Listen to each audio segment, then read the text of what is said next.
نحمدہ ونصلی ونسلم علی رسولہ الکریم اما بعد۔ اسلام میں پڑوسیوں کے حقوق۔ رمضان المبارک کی رخصتی کے دن قریب سے قریب تر ہوتے جا رہے ہیں۔ اللہ رب العزت کا لاکھ لاکھ شکر و احسان ہے کہ اس نے ہمیں صحت و سلامتی کے ساتھ مکمل روزے رکھنے کی توفیق عطا فرمائی۔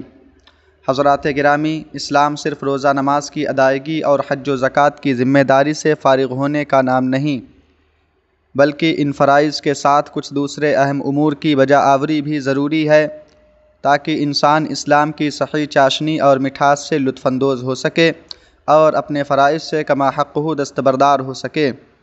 اس لیے آج کے بیان میں رمضان کے توسط سے معاشرتی زندگی کے ایک اہم گوشے کی طرف آپ کی توجہ لے جانا چاہتا ہوں۔ امید ہے کہ غور سے سنیں گے اور دل سے عمل کا پختہ ارادہ کریں گے۔ اسلامی نقطہ نظر سے معاشرتی زندگی میں ایک دوسرے کے حقوق کی رعایت از حد ضروری ہے، ورنہ انسان حقوق العباد کی پامالی میں گرفتار ہو کر عذاب الہی کا مستحق قرار پائے گا۔ معاشرتی زندگی میں ایک دوسرے کے پاس سکونت اختیار کرنے والے کو ہمسایہ یا پڑوسی کہا جاتا ہے۔ اسلام چونکہ انسانوں کو پرامن، خوشگوار اور زندہ دل دیکھنا چاہتا ہے، اس لیے اس نے پڑوسیوں کے حقوق کو بڑے واضح اور صاف ستھرے انداز میں بیان فرمایا ہے تاکہ لوگ ایک دوسرے کا خیال رکھیں، ایک دوسرے کی خوشی و مسرت میں شریک ہوں، ایک دوسرے کے دکھ تکلیف کو بانٹیں اور ایک دوسرے کے آرام و آسائش کا خیال رکھیں۔ انہی حقوق و فرائض کو بیان کرتے ہوئے اللہ تبارک و تعالی نے سورہ نساء کی آیت نمبر 36 میں ارشاد فرمایا، اور اللہ کی بندگی کرو اور اس کا شریک کسی کو نہ ٹھہراؤ، اور ماں باپ سے بھلائی کرو اور رشتہ داروں اور یتیموں اور محتاجوں کے پاس کے ہمسایہ اور دور کے ہمسایہ اور کروٹ کے ساتھی اور راہگیر اور اپنی باندی اور غلام سے۔ بے شک اللہ کو خوش نہیں آتا کوئی اترانے والا، کوئی بڑائی مارنے والا۔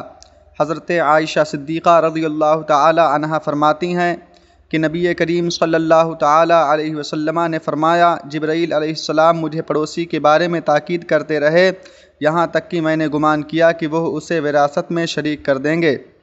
پڑوسیوں کے ساتھ اچھا برتاؤ اور حسن سلوک کے تعلق سے نبی کریم صلی اللہ تعالی علیہ وسلم کا یہ ارشاد ملاحظہ فرمائیں۔ ان ابی شریح الخزاعی ان النبی صلی اللہ تعالی علیہ وسلم قال من کان یؤمن باللہ والیوم الآخر فلیحسن الی جارہ۔ حضرت ابو شریح خزاعی رضی اللہ تعالی عنہ کہتے ہیں کہ نبی کریم صلی اللہ تعالی علیہ وسلم نے فرمایا، جو شخص اللہ اور قیامت پر یقین رکھتا ہے اسے چاہیے کہ اپنے پڑوسی کے ساتھ اچھا سلوک کرے۔ ایک ایمان افروز واقعہ۔ حضرت انس رضی اللہ تعالی عنہ کہتے ہیں کہ نبی کریم صلی اللہ تعالی علیہ وسلم نے فرمایا، قسم ہے اس ذات کی جس کے قبضے میں میری جان ہے، بندہ اس وقت تک پورا مومن نہیں ہو سکتا جب تک اپنے بھائی کے لیے بھی اس چیز کو پسند نہ کرے جو وہ اپنے لیے پسند کرتا ہے۔ اسلام کا یہ وہ روح پرور فرمان ہے جس نے نہ جانے کتنوں کی کایا پلٹ دی، نہ جانے کتنے دلوں میں اسلام کے پاکیزہ اصول کو جاگزی کر دیا، نہ جانے کتنے افکار میں انقلاب پیدا کر دیا، نہ جانے کتنی زندگیوں کو سعادت ابدی سے سرفراز کر دیا۔ اسلام کے انقلاب آفریں دعوت میں جہاں دوسرے اسلامی بھائی شامل ہیں وہیں اس کے پڑوسی بھی شامل ہیں۔ اگر پڑوسیوں کے ساتھ پسند و ناپسند کے جذبات معاشرتی زندگی میں رائج ہو جائیں تو بہت سارے جھگڑے اور فساد سے نجات مل جائے۔ معاشرہ کو پرسکون اور شاہراہ ترقی پر گامزن رکھنے کے لیے پڑوسیوں کے حقوق کی رعایت کا درس دیتے ہوئے مدنی آقا صلی اللہ تعالی علیہ وسلم ارشاد فرماتے ہیں، خدا کی قسم وہ مومن نہیں ہو سکتا، خدا کی قسم وہ مومن نہیں ہو سکتا، خدا کی قسم وہ مومن نہیں۔ صحابہ نے عرض کیا، یا رسول اللہ صلی اللہ تعالی علیہ وسلم کون؟ آپ نے فرمایا، جس کی ایذا رسانی سے اس کا پڑوسی معمون نہ رہے۔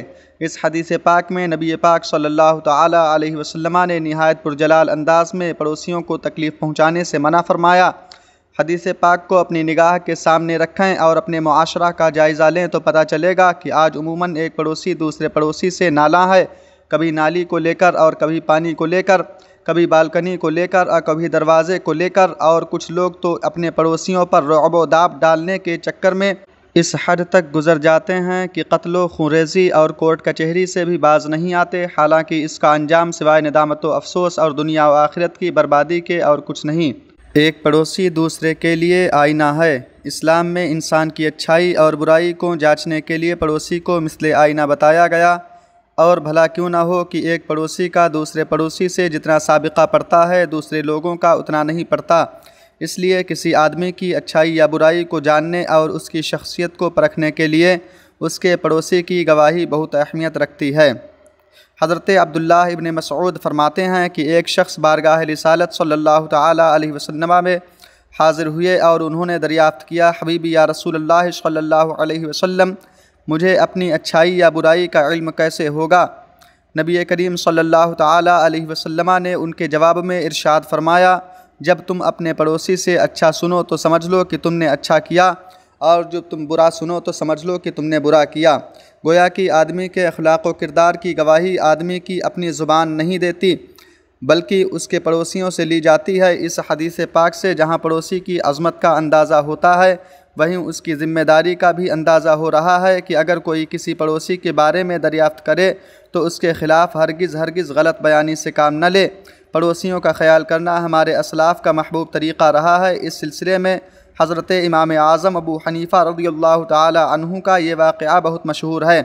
حضرت امام اعظم رضی اللہ تعالی عنہ کے محلہ میں ایک موچی رہتا تھا جو نہایت رنگین طبع اور خوش مزاج تھا۔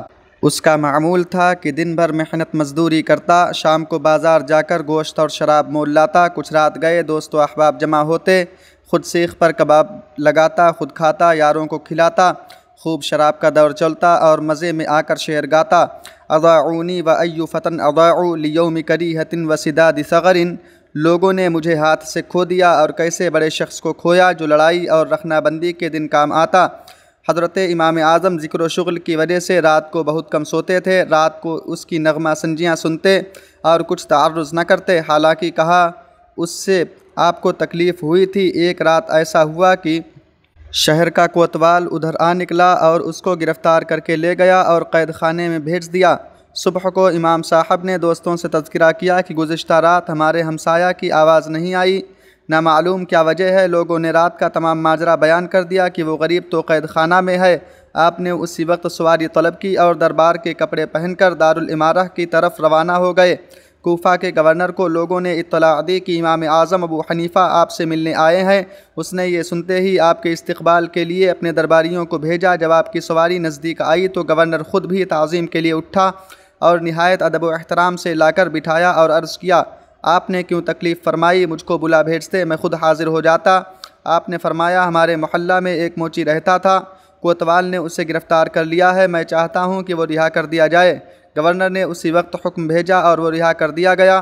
امام صاحب جیسے گورنر سے رخصت ہو کر چلے تو وہ موچی بھی ہم رکاب ہو گیا۔ امام صاحب نے اسے مخاطب ہو کر فرمایا، کیا ہم نے تم کو ضائع تو نہیں کیا؟ اس نے عرض کیا، نہیں، آپ نے حق ہمسائی کی خوب ادا کیا۔ امام صاحب کے اس خلق و مروت کا اس کے دل پر یہ اثر ہوا کہ اس نے عیش پرستی سے توبہ کی اور امام صاحب کے حلقہ درس میں بیٹھنے لگا۔ رفتہ رفتہ علم فقہ میں مہارت حاصل کی اور فقیہ کے لقب سے ممتاز ہوا۔ امام اعظم ابو حنیفہ رضی اللہ تعالی عنہ کے اس واقعہ میں ہم غلاموں کے لیے ایک عظیم درس اور سبق ہے کہ زمانہ کے اتنے بڑے امام اپنے آپ ایک تکلیف پہنچانے والے معمولی درجے کے پڑوسی کا اتنا خیال رکھ رہے ہیں، اور ادھر ہمارا حال یہ ہے کہ ہم معمولی باتوں پر اپنے پڑوسیوں سے مرنے مارنے پر اتارو ہو جاتے ہیں۔ اسلام کی پاکیزہ تعلیمات سے ہمیں سبق سیکھتے ہوئے اپنے اخلاق و کردار کو اسلامی قانون کا ترجمان بنانا چاہیے۔